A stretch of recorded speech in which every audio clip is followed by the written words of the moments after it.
Bismillah.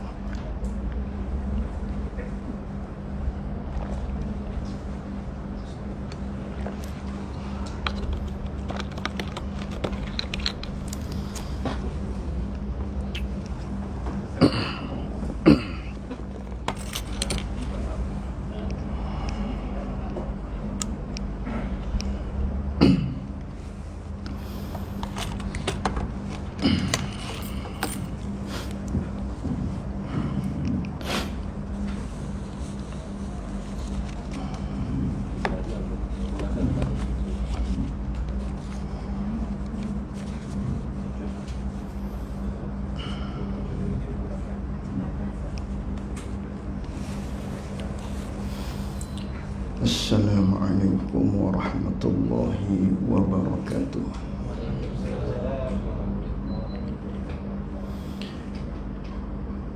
Bismillahirrahmanirrahim. Alhamdulillahi rabbil alamin. Wassalatu wassalamu ala ashrafil anbiya'i wal mursalin wa ala alihi wa sahbihi ajma'in. Allahumma faqihna fid din wa 'allimna ta'wilih.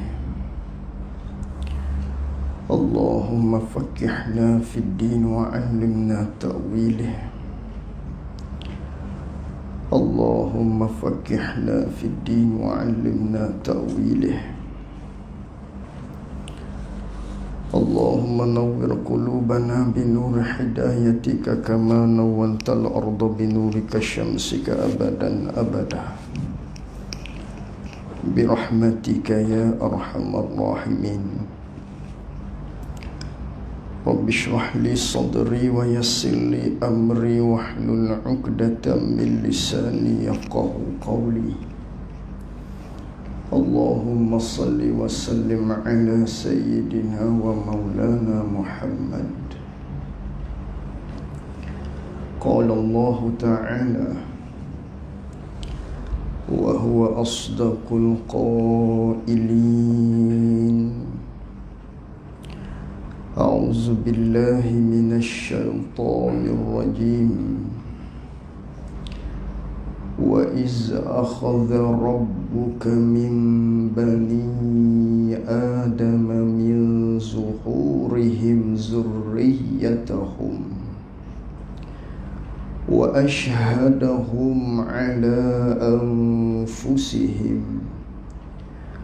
أَلَسْتُ بِرَبِّكُمْ قَالُوا بَلَى شَهِدْنَا أن تقولوا يوم القيامة إنا كنا عن هذا غافلين. صدق الله مولانا العظيم. Surah Al-A'raf 172. Alhamdulillah.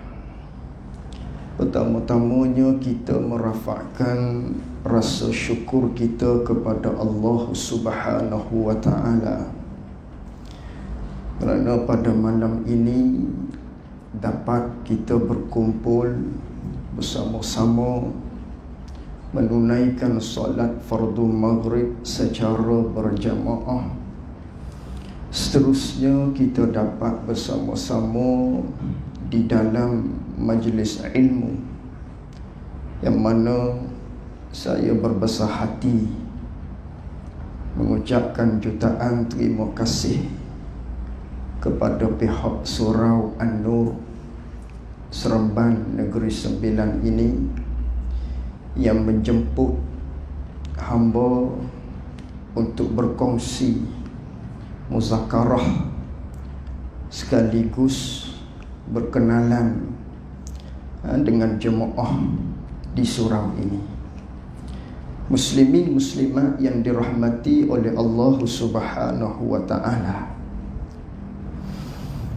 pada malam ini kita akan membicarakan satu tajuk berkaitan dengan peristiwa yang berlaku kepada kita ketika mana kita berada di alam barzakh,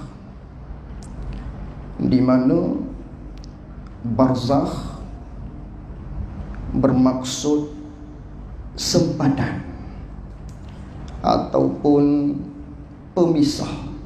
Itu barzakh, sebagaimana ayat Al-Quran di dalam surah Ar-Rahman, bainahuma barzakhun la yabghiyan, yang bermaksud dan di antara laut tawar dan juga masin itu, sungai dan juga laut, ada pemisah, kata Allah.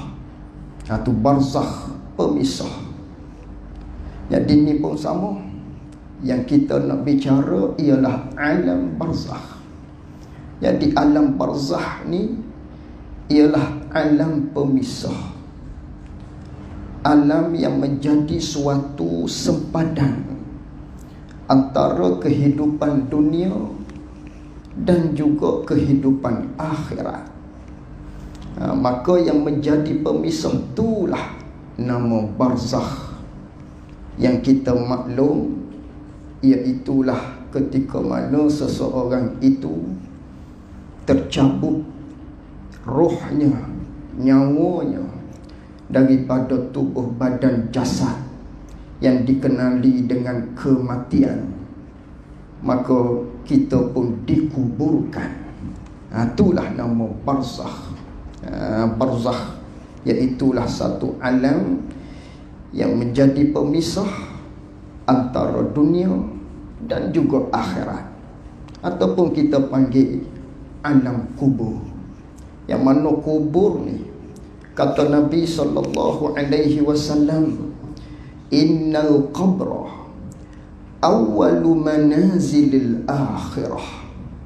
Sesungguhnya, kata Nabi SAW, kubur itu ialah tempat persinggahan akhirat yang pertama. Itu alam kubur.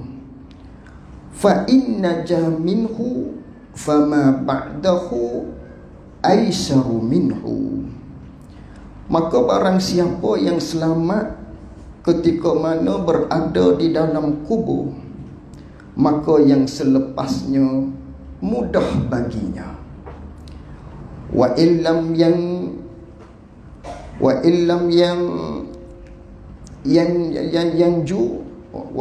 yanju minhu fama ba'dahu asyaddu minhu.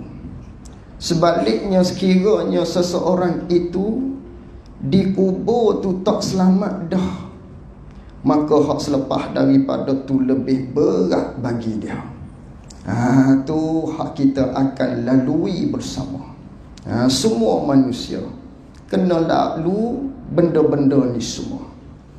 Yang mana hadirin muslimin muslimat yang dirahmati oleh Allah Subhanahu wa ta'ala, pertama-tamanya perlu kita tahu tentang cerita manusia, pengkisahan manusia, yang mana kita semua ni maknanya terdapat 5 alam.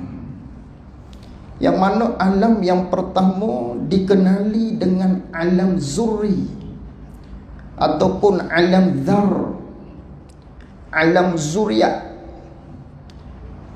yang mana sebagaimana yang disebut ataupun yang dibaca di awal ayat tadi, Allah Subhanahu wa ta'ala berfirman di dalam Al-Quran, wa iz akhadha rabbuka min bani adama min zuhurihim zurriyatahum.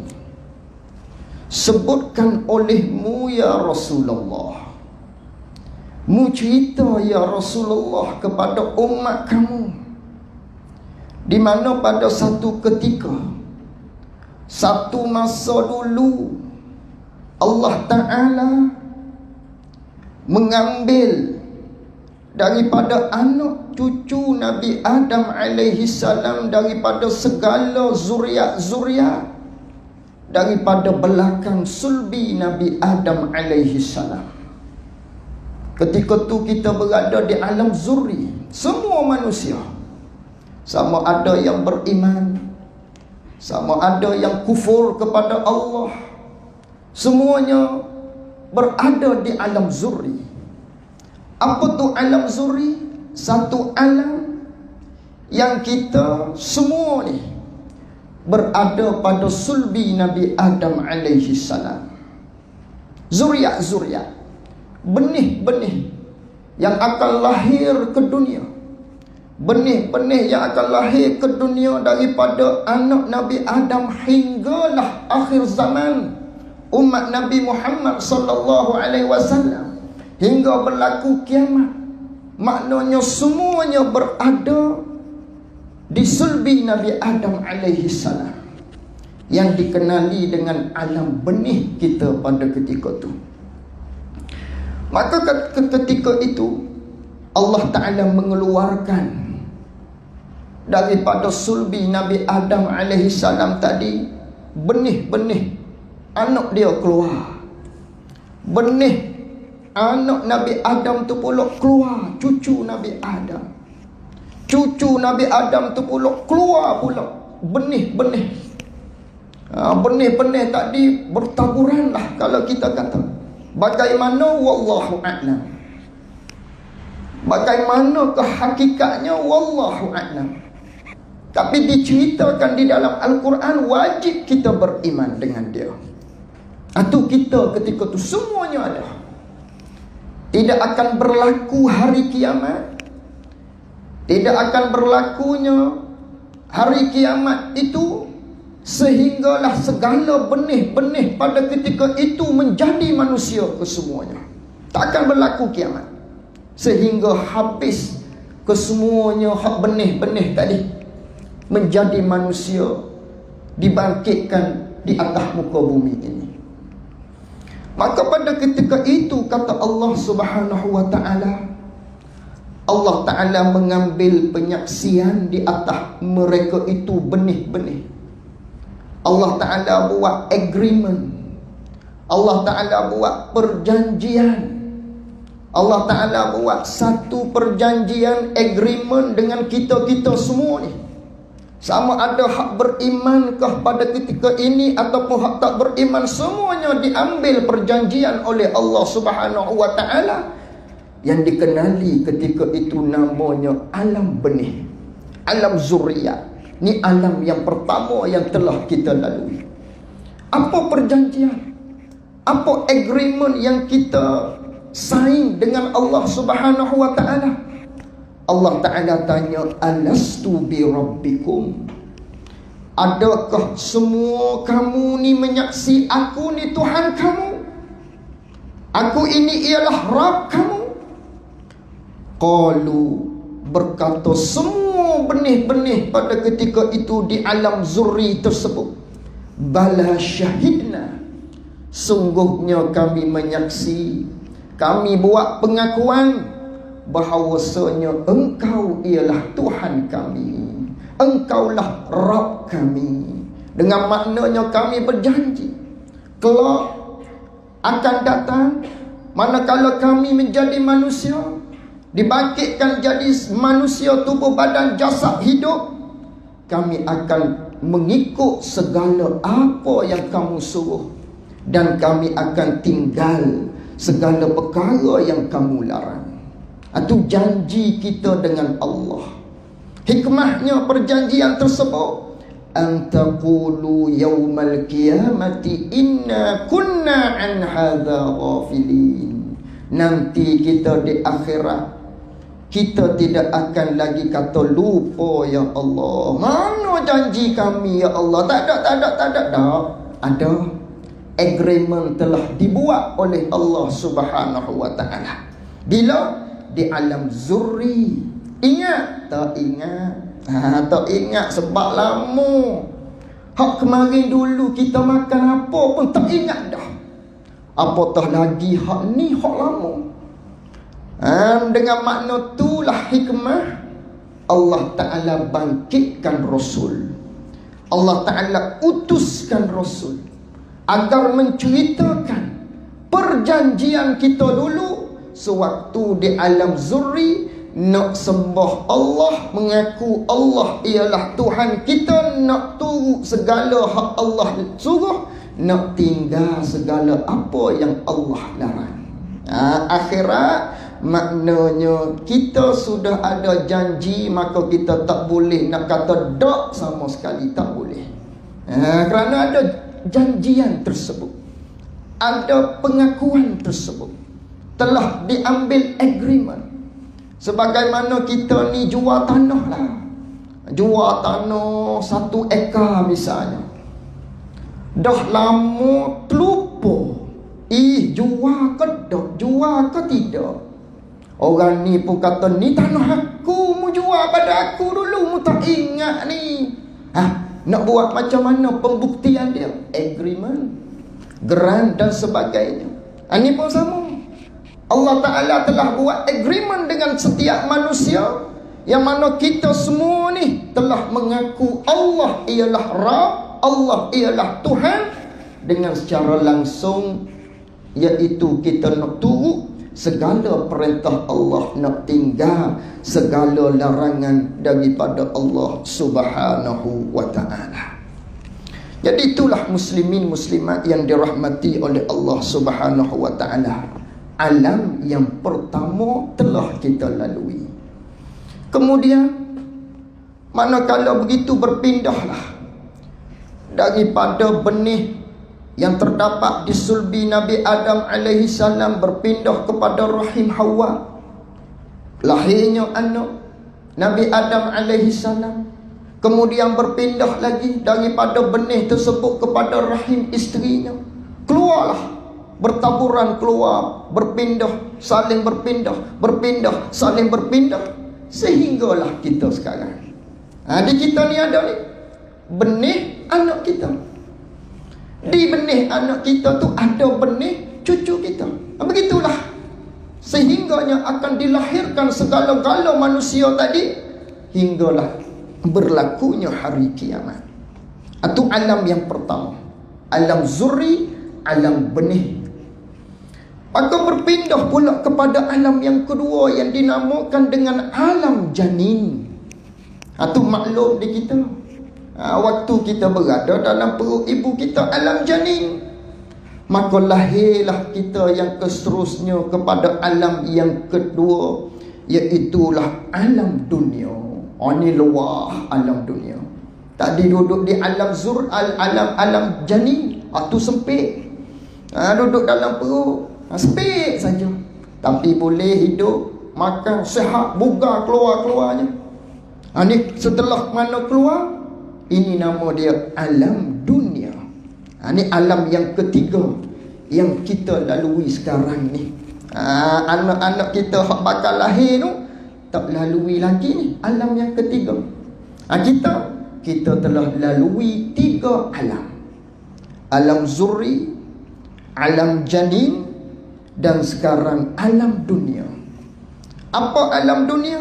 Inilah tempat untuk kita tunai janji dengan Allah. Hak dulu kita berjanji dengan Allah, hak telah kita menyaksi Allah ialah Tuhanku. Kelak nanti aku bangkit, aku nak ikut segala perintahmu. Kelak nanti aku bangkit, aku akan tinggal segala laranganmu. Itu perjanjian kita dengan Allah. Maka sekarang ialah tempat tunai janji kita dengan Allah Subhanahu wa Ta'ala. Tapi namunnya malangnya ramai hak leka, ramai yang lalik di sini. Lupa asal kita daripada mana. Min aina, daripada mana kita? Daripada Allah. Lupa. Dan lupa nak pergi ke mana. Ila aina, tempatnya lupa. Nak pergi pada akhirat, lupa. Ini sekarang tempat yang mana lalik lekanya kebanyakan daripada manusia yang dulu dia berjanji nak tunai janji Allah Ta'ala, ikut segala perintah dia, tinggal segala larangan daripada Allah. Ini alam dunia. Wa mal hayatad dunya illa mata'ul ghurur. Tidak adalah kehidupan dunia, kata Allah, melainkan mata benda yang hanya kesedapan tersebut sekejap saja. Tu dunia. Sedap tu sekejap saja. Misalnya orang tu duit banyak, beli kereta besar, setahun je rasa sedap, 6 bulan je rasa sedap, lepas tu biasa dah. Tu dunia panggil. Sedap tu sedap lah, tapi sekejap. Tu dunia. Satu benda, mata benda, hak kesedapan dia hanya sementara. Lagi pula al-ghurur, yang menipu daya manusia. Maka kita jangan tertipu dengan dunia, hak Allah Ta'ala kata tadi. Jangan kita galik, jangan kita leka. Kita berada di atas dunia ni kena ingat pengakhiran kita di mana. Jangan galik sewaktu kita berada di atas dunia. Namun hak ramanya galik, sampai bila dia leka galik tersebut, sampailah di penghujung nyawa masuk dalam kubur. Alhaqumut takatsur hatta zurtumul maqabir. Melalaikan oleh kamu dengan segala mata benda dunia, hak jenis kita nak saling berlumba-lumba untuk mendapatkan dia. Nak pada pangkat, nak kepada harta yang banyak, nak tu, nak ni. Duduk bekerja-kerja, duduk berlumba-lumba nak dapatkan dia. Sampai bila tu lekanya dengan dunia ke arah perkara tersebut. Hatta zurtumul maqabir, sehinggalah bertemu kematian. Jangan kita duduk pada tempat tersebut. Ubah. Ingat, kita daripada mana? Mana pengakhiran kita?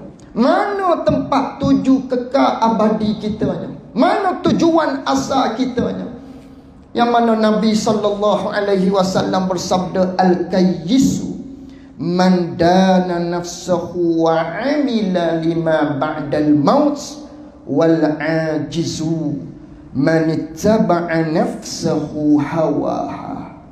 Orang yang bijak, kata Nabi, orang yang hebat, orang yang cerdik, mereka yang mempersiapkan diri dia dengan apa yang akan tempuhi selepas daripada mati.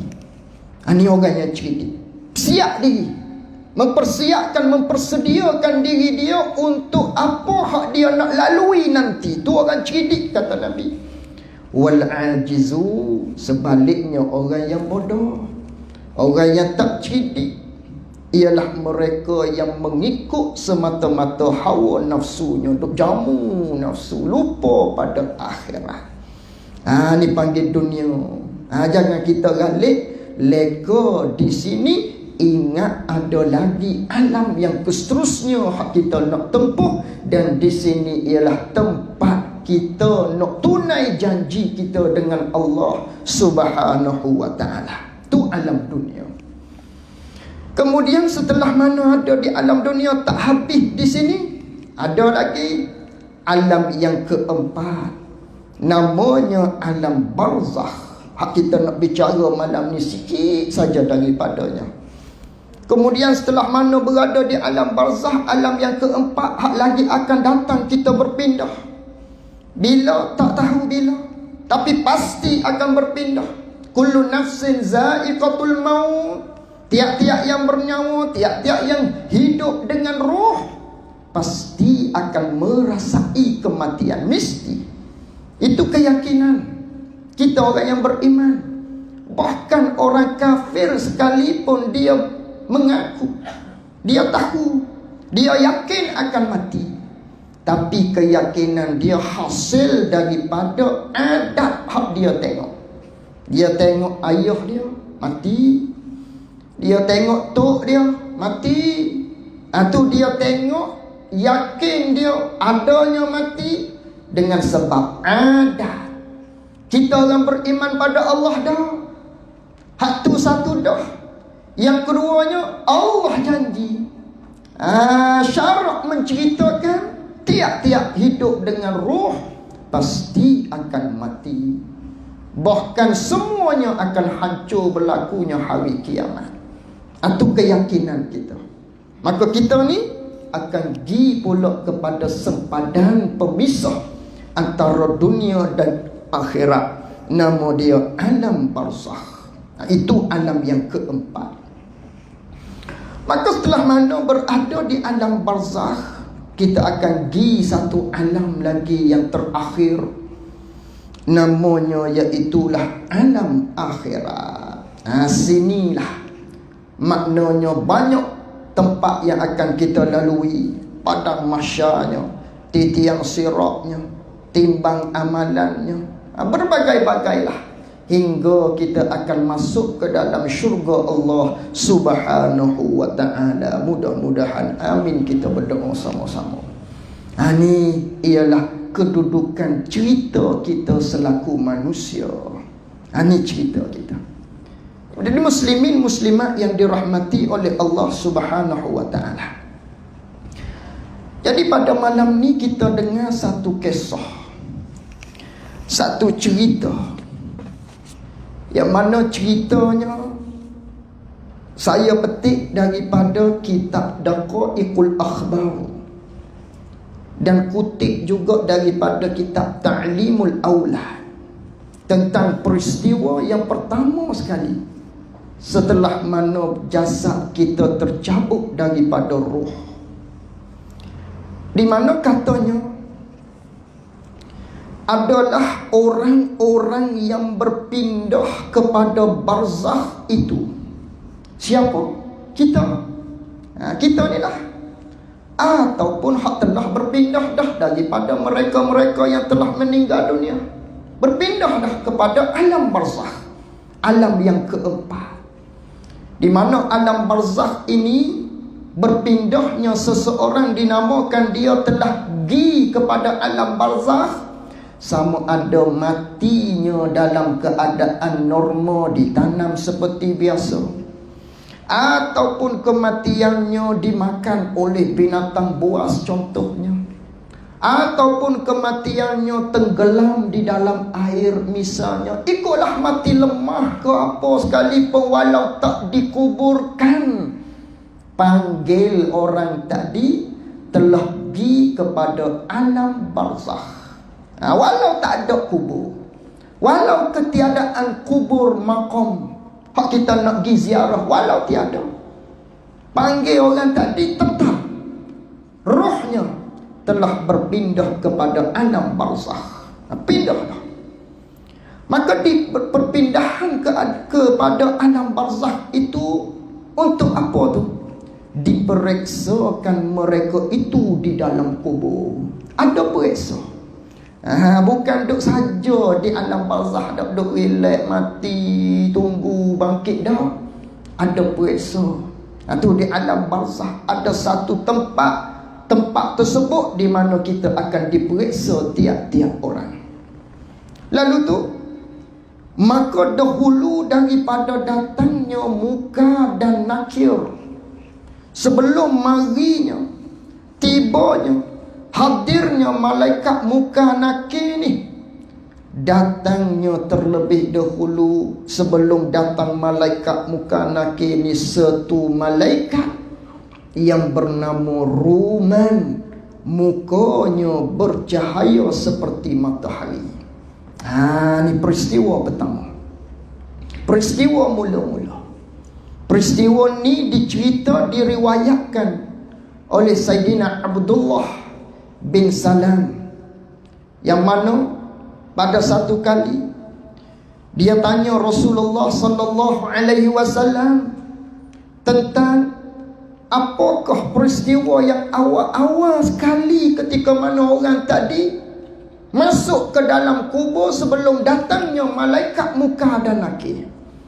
Maka kata Nabi sallallahu alaihi wasallam, akan datangnya satu malaikat yang mana malaikat ni bernamanya Ruman, yatala'la'u wajhuhu kasyamsi, yang mana mukanya, wajahnya seperti matahari, yakni pada pihak cerahnya. Seperti kita tengok matahari cerah, maka malaikat Ruman ni rupanya cerah. Ni masuk dalam kubur. Peristiwa yang pertama. Kemudian summa yaqudu, kemudian duduklah malaikat Ruman tadi di sisi mayat tadi. Dia pergi duduk dekat dengan mayat. Duduk macam mana ni? Kira-kiranya kalau kita lihat dengan panca indera kitanya, kubur ni sempit tidakkah? Sempit. Seorang cuma. Ni malaikat nak mari macam mana ni? Nak mendudukkan pula mayat tadi misalnya. Bagaimana kita maknanya nak meyakini perkara tersebut? Inilah dia panggil perkara sam'iyat. Perkara yang kita yakin dia, yang kita makrifat dia dengan dalil ataupun dengan perkhabaran daripada yang kita percaya, iaitulah daripada Allah dan Rasul. Ini dia panggil perkara sam'iyat. Benda yang kita kenal, perkara yang kita hasil daripada pengenalan, lalu tu kita yakin benda ni dia ada 3 perkara. Satu, yang pertamanya ada kalanya kita kenal dia, makrifat dia, kita yakin dia melalui panca indera yang 5. Sama ada dengan pendengar, dengan perhidu, pelihat, penyentuh ataupun pekecah. Ini dia panggil hawasil khams, 5 panca indera. Ada kalanya kita kena makrifat, yakin benda ni dengan perkara tersebut, dengan panca indera. Tengok meja dengan pelihat, boleh dengar jam dengan telinga. Jam. Meja, gelah. Ni Muhammad, ni Luqman misalnya. Ikut. Ataupun tahu, yakin, makrifat benda ni manis. Tahu dengan pekecah, yakin dengan pekecah. Ni tiap-tiap sesuatu yang mana kita yakin perkara tersebut, ada kalanya kita kena makrifat dia dengan melalui panca indera kita yang 5, hawasil khams. Dia panggil benda mahsus, benda yang kita kenal dia melalui panca indera yang 5. Satu. Yang kedua, ada kalanya kita kena makrifat satu-satu perkara itu dengan akal. Tak cukup dengan panca indera yang 5. Ada kalanya dengan akal. Ataupun sesuatu ni tak boleh dengan panca indera yang 5, tapi kita kena dia dengan akal yang dianugerahi oleh Allah Subhanahu wa taala. Misalnya elektrik, zat elektrik, diri elektrik, arus elektrik. Mana kita dapat tahu dia? Bagaimana kita nak makrifat dia? Bagaimana kita nak kenal dia? Nak yakin bahawa itu ialah elektrik, adanya elektrik. Yakin tersebut dengan akal, dengan kita lihat dalilnya. Mana lampu menyala, itu kita lihat dengan panca indera, dalilnya lampu tu menyala. Faham kepada kita, akal kita mari terfikir, maknanya tentu ada elektrik, tentu ada arusnya. Arus elektrik tu benda yang tak boleh kita lihat dengan mata kepala. Mana arus elektrik? Tak ada. Tunjuk mana? Tak nampak. Tu wayar. Elektriknya mana? Arusnya mana? Tak nampak. Benda gaib di mata kita. Cuma boleh kesan dia dengan penyentuh. Tu kesan. Bermakna dalil adanya arus elektrik. Macam mana? Tak tahu. Itu hak makhluk. Maka bab ketuhanan pun sama. Dalam bab syarak pun sama. Dalam bab hukum agama kita pun sama. Mana kita nak mengecam, nak tahu, nak menjadi satu kemakrifatan kepada kita bahawasanya ada Allah Subhanahu wa taala selaku pencipta di dalil. Dalilnya daripada mana? Guna akal.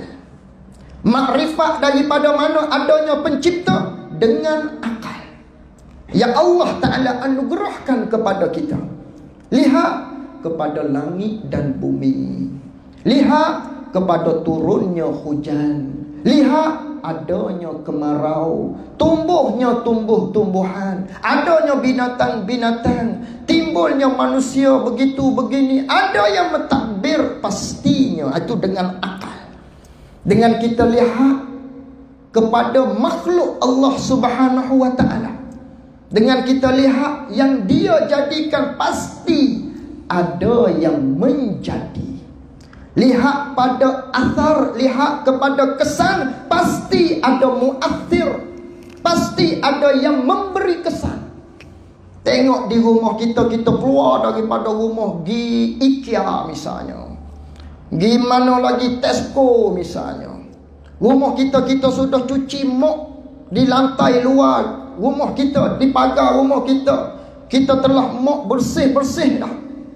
Tiba-tiba kita balik rumah kita daripada kepergian tadi, tengok-tengok, mana berselup, macam mana berlumpur ni, macam mana boleh ada kesan ini? Pasti ada yang datang. Mana kita tahu? Ada orang datang tadi. Nampak dengan mata kepala? Tak nampak. Gaib daripada diri kita, daripada penglihatan kita, panca indera kita, tak nampak. Tapi tahu di kesan. Pasti ada yang memberi kesan. Ini pun sama dalam bab ketuhanan. Tahu, yakin kita, makrifat kita adanya Allah, ada yang menjadikan langit bumi, yang mengatur dan segalanya. Iaitulah kita guna dengan akal keyakinan tersebut, datangnya makrifat tersebut. Ini dua kategori. Tadi yang pertama, kita yakin makrifat dia dengan menggunakan hawasil khams, dengan menggunakan alat panca indera.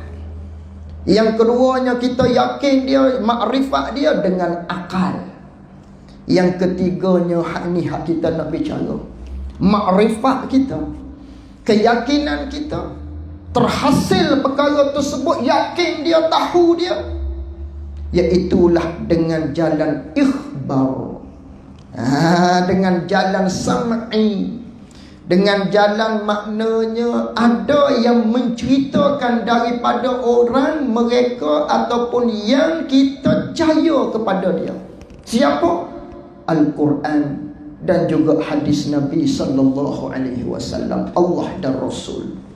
Ini dia panggil perkara sam'i, makrifat kepada perkara ni dengan cara ikhbar, dengan cara kita tahu yang menceritakan tersebut daripada yang kita percaya Allah dan Rasul. Jadi bahagian yang ketiga ni, kalau kata kepada orang yang beriman, kita cerita kepada orang yang beriman, dia tak boleh nak terima hak ni. Dia tak boleh nak terima. Adanya malaikat, dia tak boleh nak terima. Adanya seksa kubur, dia tak boleh nak terima. Adanya azab dan sebagainya, dia tak boleh nak terima perkara tersebut. Kenapa? Tak dapat kesan dengan panca indera yang 5. Tak boleh nak terima. Adapun kita orang yang beriman, terima dia, yakin dia, makrifat dia sepenuh-penuh hati kita. Kenapa? Yang menceritakan Allah dan Rasul, syarak yang menceritakan, kita percaya. Oleh itulah terkadangnya, maknanya dah kerana perkara ni kita makrifat dia dengan ikhbar, dengan cara syarak yang mengkhabarkan dia. Tak boleh nak fikir dengan akal, tak boleh nak maknanya nak sentuh ataupun nak lihat dengan mata kepala, tak boleh nak kesan dengan hawasil khamsah. Maka terkadangnya ada yang ragu-ragu tak kena buat. Iya ke? Ada malaikat ni. Mari syok. Mari taradud dalam hati. Mari berbelah bagi dalam hati. Itu jaga bahaya. Iman dia bergoncang tadi. Iman dia telah dihasut oleh syaitan. Jangan. Waspada dia. Ini perkara sam'iyah dia panggil. Ini termasuklah adanya malaikat ni yang akan soal kita di dalam kubur. Maka di antaranya malaikat yang bernama Ruman. Yadkhulu 'alal mayyit summa yaqudu, lalu tu dia masuk ke atas mayat dan dia mendudukkan mayat tersebut. Dia pergi dekat dengan mayat tersebut, tiap-tiap orang. Fayaqulu lahu, maka berkata malaikat Ruman tadi kepada mayat. Berkatalah malaikat Ruman tadi kepada mayat, uktub ma amilta min hasanatin wa min sayyi'atin. Tulis oleh engkau, hei mayat, hei fulan bin fulan, akan segala amal kamu yang engkau buat daripada yang baik ataupun yang jahat, kamu kena tulis pada hari ini. Ini tugas malaikat Ruman. Muka nakik akan soal bab lain. Ni malaikat Ruman dulu. Dia datang, dia suruh kita tulis segala amal hak kita buat sewaktu kita sebelum daripada mati, mula daripada kita lahir sampai mati tu, tulis kesemuanya. Daripada amal kamu yang baik dan juga hak jahat-jahat, tulis habis. Kena tulis. Fayaqulu lahu, maka kata mayat kepada malaikat Ruman tadi, dengan apa aku nak tulis, hei malaikat?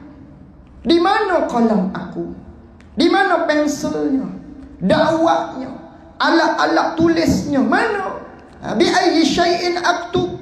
Aina qalami wa midadi? Di manakah alat tersebut aku nak tulis ni? Katanya mayat tadi, nak tulis dengan apa? Mana bawa pensel? Mana bawa pen? Kai kafan ada lah misalnya. Tak ada. Tak bawa pen weh. Hok datang letak dalam kubur tadi, tak letak pen pada aku, misal kata. Mana-mana tak ada ni, nak tulis dengan apa? Kata mayat tadi. Lalu tu fayaqulu lahu, maka berkatalah malaikat kepada mayat tersebut, riquka midaduka wa qalamuka usbu'uka. Hei mayat, air liur engkau itulah dakwatnya, dan jari engkau itulah pennya. Kata malaikat Ruman. Katanya malaikat kepada mayat, hak tanya mana pen tadi? Tu jarimu tu, air liurmu tak, dakwatmu. Dakwat tu ialah air liur. Maka berkata mayat tu pula, baiklah, aku nak tulis ni pula, aku tak ada kertas, dia kata. Pula dah, ala ayyi syai'in, maknanya aktub wa laisa li sahifah, sedangkan aku tidak ada kertas. Mana aku nak tulis atas apa? Lalu kata Nabi sallallahu alaihi wasallam, fayaqta'u min kafanihi qit'atan fayunawiluhu, maka dipotongkan, dicarik, disoyok, ditarik, maknanya kain kafan tadi bagi si mayat tadi, satu potong, satu cepis, maka diberikan kepada mayat tersebut. Ni ketahmu, ni tempat mu nak tulisnya. Hazihi sahifah, hazihi sahifatuka, inilah kertas bagi engkau sekarang. Faktub, tulis engkau. Fayaktubu ma amila fid dunya min khair, maka tulislah, maknanya manusia tadi, mayat tadi, dengan apa hak dia beramal sewaktu dia di atas dunia daripada segala kebajikan. Dia tulis habis. Bolehkah kita tulis ke semua sejak daripada kita lahir ni? Sejak daripada kita mula beranak Hinggalah kita ni mati nak tulis ke semua? Tidakkah hak semalam, hak kemarin dulu, hak dulu-dulu tu pun tak ingat dah nak tulis ke semua? Bolehkah? Boleh. Ni alam barzakh, alam lain dah ni, bukan alam dunia. Tidak ada dah sifat pelupa pada ketika itu. Allah Ta'ala berfirman di dalam Al-Quran, yauma yatazakkarul insanu ma sa'a. Pada hari tersebut ialah hari di mana setiap manusia mengingati apa yang telah lalu, yang berlaku kepada dia. Dia ingat habis, semua dia tulis. Hari ingat satu perkara tu, tak sikit pun hak tak ingat, tak ada. Tidak ada hak tak ingat. Semuanya diperingatkan oleh Allah Subhanahu wa ta'ala. Tulislah dia tiap-tiap apa hak dia buat daripada kebajikan. Fa iza balagha sayyi'atan istahya minhu. Maka apabila sampai kepada kejahatan, sampai kepada amal kejahatan pula, tulis hak baik buat, sukanya tulis. Hari ni sekian-sekian hari bulan mari majlis ilmu, baca Quran, buat ibadat sekian. Tiba-tiba pada saat hari tu juga ada buat maksiat pada Allah, ada derhaka kepada Allah, sampai saja kepada hak kejahatan. Malu dia nak tulis. Banyak tadi malu, terkedu. Maknanya tak tergamuk nak tulis ni. Nak tulis kada, nak tulis kada. Gitu. Malu di hadapan malaikat. Maka berkata malaikat, fayaqulu lahu ya khati lima la tastahyi min khaliqika haisu amiltuha fid dunya wa tastahyi minni al-an. Hei manusia, hei pesalah, hei yang melakukan kederhakaan kepada Allah, hei orang yang buat maksiat pada Allah waktu di atas dunia. Bapa? Sebab apa? Kerana apa? Why? Sekarang ni mu nak malu pada aku? Dulu mu tak malu pun kepada Allah sewaktu mu mengerjakan apa yang kamu buat di atas dunia daripada kejahatan. Sekarang baru mu nak malu. Lah ni baru nak malu. Dulu mu tak malu. Allah lihatmu, Allah tahu segala apa yang kamu buat. Tak tersembunyi daripada pengetahuan Allah, penglihatan Allah. Nah, sekarang baru nak malu sekarang ni. Tu marahnya malaikat pada kita. Lalu tu fayarfa'ul malaku amudan fayadribuhu. Lalu tu dipukulnya kita. Dah tadi terkedu, malu, nak tulis tak tergamuk, terkedu. Nak tulis kedok, penyak boleh sebutin, godang boleh sebutin, pukul boleh sebutin, rotan boleh sebutin. Tu oleh malaikat Rahman. Tulislah dia, irfa'anni, cukup. Nak tulis dah ni, tulislah dia jami'a hasanatihi wa sayyiatihi. Tulis kesemuanya daripada amal kebajikan dan kejahatan yang disuruh oleh malaikat tu tadi di atas kertas yang ialah kain kafan kita secepis tadi. Setelah tulis siap, daripada mula dia lahir hinggalah dia mati tadi, segala amalnya ditulis. Kemudian summa ya'muruhu an yatwiha wa yakhtimaha fayatwiha. Maka disuruhkan oleh malaikat Rahman supaya lipat akan kain tersebut. Lipat atas hak kita tulis tak di atas kain kafan tu.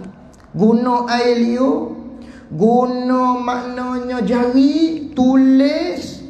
Selesai daripada siap dah tulis, lipat pula. Kena lipat. Dan khatam dia, tutup dia, lipat, tutup kemah. Maka digantungkan pada tengkuknya, digantung pada tekuk. Maka sebelum daripada dia selepas daripada dia lipat, selepas daripada dia tutup, mayat tak ditanya pula, hei malaikat, bi ayyi syai'in akhtimuha wa laysa ma'i khatim. Hei malaikat, nak tutup ni, nak cop ni, nak guna apa? Katanya malaikat, bizufrika, tutup cop dengan kuku kamu. Kan sebagaimana surat resmi, kita tulis surat nak hantar pada kementerian, nak hantar pada satu-satu pejabat misalnya, dia kena tulis, lepas tulis lipat. Tak boleh gulung, piu, lepas tak boleh. Rasmi ni, tak boleh pakai shoe, gitu tak boleh. Rasmi, lipat comel, tulis comel, kemudian letak dalam sapu surat, kemudian kena gam pula, letak kemas, lekatkan kemas-kemas. Tak boleh tanpa maknanya tak gam, takut keluar nanti. Itu surat rasmi. Ini pun sama, kena cop dia. Cop itu dengan kuku, kata malaikat. Inilah peristiwa yang berlaku kepada kita. Kemudian digantung di tengkok mayat tadi, terlekatlah di sana, sebagaimana Allah Ta'ala berfirman di dalam Al-Quran, wa kulla insani alzamnahu ta'iruhu fi unuki. Setiap manusia itu ditetapkan akan segala amal dia di tengkok-tengkok mereka itu, digantungkan di tengkok-tengkok, di leher-leher mereka itu. Begitulah. Kemudian barulah maknanya yadkhulu ba'da dzalika munkar wa nakir, baru datang malaikat munkar nakir. Terlebih dahulu kedatangannya malaikat Ruman. Mari dulu malaikat Ruman, tulis tiap-tiap apa yang kita nak buat, apa yang telah kita buat sewaktu kita berada di atas dunia. Siap yang tu, barulah malaikat Ruman pergi, datang pula malaikat Munkar dan Nakir, yang mana akan tanya soalan-soalan berikutnya. Tu malaikat Munkar Nakir adalah tugas dia pula nya. Tu hadis lain pula, panjang pula maknanya. Jadi apa yang telah kita tulis tadi, yang telah kita gantung pada tengkok kita tadi itu, daripada amal kejahatan dan amal kebaikan tadi, maka di hari kiamat nanti, bila dibangkit di padang mahsyar, wa iza ra'al asi kitabahu yaumal qiyamah fa iza amarahu Allah Ta'ala bil qiraah yaqra'u hasanatihi fa iza balagha ila sayyiatihi sakata. Maka apabila kita bangkit pula di padang mahsyar, hak mana kita telah tulis tadi tu, Allah Subhanahu wa Ta'ala suruh kita baca. Ni tempat kita baca di padang mahsyar, di alam akhirat sana. Situ tempat kita akan baca tiap-tiap amal kita. Hak kita maklum. Hak kita maklum, kita akan baca di hadapan manusia-manusia, daripada hadapan ibu bapa kita, di hadapan guru-guru kita, anak-anak kita, isteri-isteri kita, sejak daripada Nabi Adam hinggalah umat akhir zaman Nabi Muhammad sallallahu alaihi wasallam, semua sekali akan mengetahui segala amal hak kita lakukan daripada baik dan buruk. Walhasilnya, manakala kita baca hak baik, kita bacalah. Fa iza balagha ila sayyiatihi sakata. Manakala nak baca hak jahat kita buat di atas dunia, tika tu tak terbaca, tertutup mulut, tak terdaya mulut nak baca ni. Malu pada Allah Subhanahu wa Ta'ala. Sini bercakapnya tangan kita, kalau kita nak sembunyi tadi, tak mata bercakap, habis bercakap dalam buku, habis dah. Dia buat sekian. Malu di hadapan Allah Subhanahu wa Ta'ala.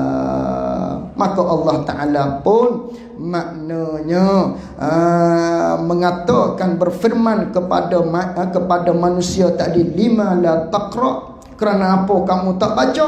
Kata lelaki tadi ataupun manusia tadi, hamba Allah tadi, astahyi minka, aku malu pada engkau ya Allah. Maka Allah Ta'ala berfirman lagi, lima la tastahyi fid dunya wal an istahyaita mindi. Kerana apa dulu kamu tak malu pada aku, hei hambaku, sekarang baru nak malu pada Allah. Fayandamul abdu wala yanfa'uhu sesungguhnya maknanya penyesalan kamu pada hari ini, penyesalan hamba pada hari ini, pada hari kiamat ini di hadapan Allah, wala yanfa'uhul nadam, tidak berguna lagi penyesalan tersebut. Fayaqulu ta'ala, Allah Ta'ala berfirman kepada malaikat, khuzuhu faghulluh summal fil jahim sallu. Maka heretlah, pimpinlah, bawalah hamba ini yang melakukan kemaksiatan di atas dunia, yang buat maksiat pada Allah di atas dunia, masukkan dia ke dalam api neraka. Na'udzubillah. Ini kisahnya. Ia akan berlaku kepada kita semua. Jadi muslimin, muslimat yang dirahmati oleh Allah Subhanahu wa ta'ala, maka oleh yang demikian, penyesalan ini tidak akan berguna lagi ketika mana kita berada di hari akhirat. Maka gebuklah peluang umur yang kita ada ini untuk kita mengisi dengan amal ibadat kepada Allah. Tunaikan janji-janji kita yang kita telah berjanji dengan Allah Subhanahu wa ta'ala di alam zurri terdahulu. Ini tunai janji. Bukan tempat untuk kita berseronok-seronok sekarang ni, tidak. Ad-dunya, bermula dunia, sijnun mu'min, ialah penjara bagi manusia. Bukan maknanya dunia ini ialah tempat untuk kita berseronok, tidak. Penjara bagi kita. Apa penjara bagi kita? Misalnya bandingnya orang yang berada di penjara, adakah dia boleh nak berseronok-seronok? Tak boleh. Ada jadual dia. Masa makan, masa kena berkawat, masa kena duduk tengah panah, masa kena solat, masa kena mandi, masa kena tidur. Ada peraturan. Ada maknanya peraturan-peraturan yang perlu dia tempuhi, yang perlu dia ikuti. Maka kita selaku hamba Allah sewaktu kita berada di atas dunia ini pun sama. Maknanya ada undang-undang daripada Allah yang perlu kita lakukan, yang perlu kita turuti. Inilah maksud dunia, ialah penjara bagi orang yang beriman. Tidak boleh nak bebas sesuka hati, lalik dengan dunia, leka dengan dunia, jangan. Ingat pengakhiran kita.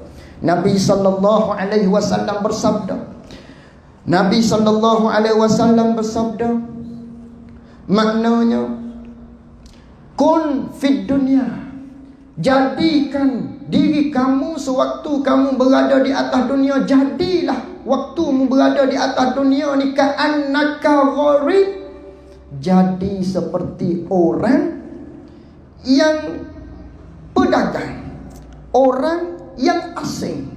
Apa maksud orang asing, orang pedagang? Yakni orang hak berhijrah pada satu-satu tempat, yang tempat ni bukan tempat dia. Maka orang yang berhijrah pada satu tempat, yang tempat ini bukan tanah airnya, tentu hati dia teringat untuk pulang ke destinasi asal dia. Contoh, saya asal Kelantan, kerja di Selangor, cari makan di Selangor, tempat duduk sekarang hijrahnya di Selangor. Tapi hati nak pulang ke kampung, nak jenguk ibu saya, nak jenguk adik-beradik saya. Tu. Walaupun duduk di Selangor, tapi hati terikat kepada Kelantan, kampung halaman. Maka kita pun sama. Nabi pesan, jangan leka di atas dunia. Ingat tempat hak kita nak pergi. Dunia sekadar penghijrahan. Dunia ialah tempat asing bagi kamu yang kamu nak pergi tempat lain. Jangan leka, kata Nabi SAW. Atau kamu jadi abiru sabil, kamu jadilah seperti orang yang duduk di tepi-tepi jalan yang nak menuju pada satu-satu tempat. Orang naik basikal, motosikal, berjalan kaki, nak pergi pada satu-satu destinasi. Kita pun kata, hey, mari minum. Minum dulu, dia kata. Lalu tu dia kata, dan dia kata, tak boleh. Nak cepat ni, nak copet. Nak pui depan sana tu. Nak pergi sana, nak pergi depan lagi tu. Tak ada, maaf. Tengok, tak sempat. Kita di atas dunia biar begitu. Jangan leka dengan dunia. Ingat nak pergi akhirat, melakukan amal ibadat kepada Allah Subhanahu wa ta'ala. Itulah asal tujuan kita, nak kumpul amal pahala untuk berjaya di akhirat. Itu destinasi kita. Maka akhir sekali kata, maknanya sebagai penutup pada malam ini, Nabi SAW bersabda, khairun nas man tala umruhu wa hasuna amaluhu, wa syarrun nas man tala umruhu wa sa'at amaluhu. Sebaik-baik manusia, kata Nabi, mereka yang diberikan oleh Allah Ta'ala akan umur yang panjang, lalu dia isi dengan amal ibadat yang baik kepada Allah. Wa syarrun nas, seburuk-buruk manusia itu pula, kata Nabi, sejahat-jahat manusia itu pula, kata Nabi, mereka hak diberi masa panjang umurnya, peluangnya, akan tetapi diisi dengan kejahatan. Hak ni sejahat-jahat manusia, rugi orang tersebut. Maka kita masuklah pada golongan yang pertama, yang Allah Ta'ala berikan umur ini isi dengan amal ibadat kepada Allah, supaya kita tak menyesal pada satu hari. Yang mana umur kita ni pendek saja. Nabi SAW bersabda, a'maru ummati, umur masa hak diberikan oleh Allah kepada umat aku, baina sittin wa sab'in, 60 70. Lebih daripada tu boleh kira dengan jari, ataupun boleh kira dengan jari, kalau tak cukup jari tangan, jari kaki. Tu je, sikit saja. Hal lebih daripada tu, kebanyakannya 60 70. Jadi dah kita ni usia katakan 40 dah. Perhitungkan diri kita. Kalau usia kita katakan sekarang ni 50 dah, hitung diri kita. Buat kira-kira. Aku sekarang umur 50 dah. Dulu waktu umur sehingga 15 tak diberi apa-apa ganjaran daripada Allah. Hidup free, bebas. Tak dicatat dosa pahala, bebas. Ketika tu 15 sebelum daripada balik. Maka tinggalnya lagi 35 tahun hak terdahulu ni. Mana ibadat aku? Tidur katakan separuh hari dah. 15 tahun tidur. Tinggal lagi 15 tahun lagi. Hak sekarang 50. Mana ibadat kita? Ibadat hak kita buat katakan 15 tahun tu ialah ibadat aku. Adakah kesemuanya diterima oleh Allah? Tak tolak lagi makan, tak buang lagi tu hak gi tandah. Hak duk buat perkara-perkara sia-sia hak daripada umur 15 tadi, tak hitung lagi tu. Kalau hitung, boleh jadi 3-4 tahun saja kita isi dengan amal ibadat. Cukup ke?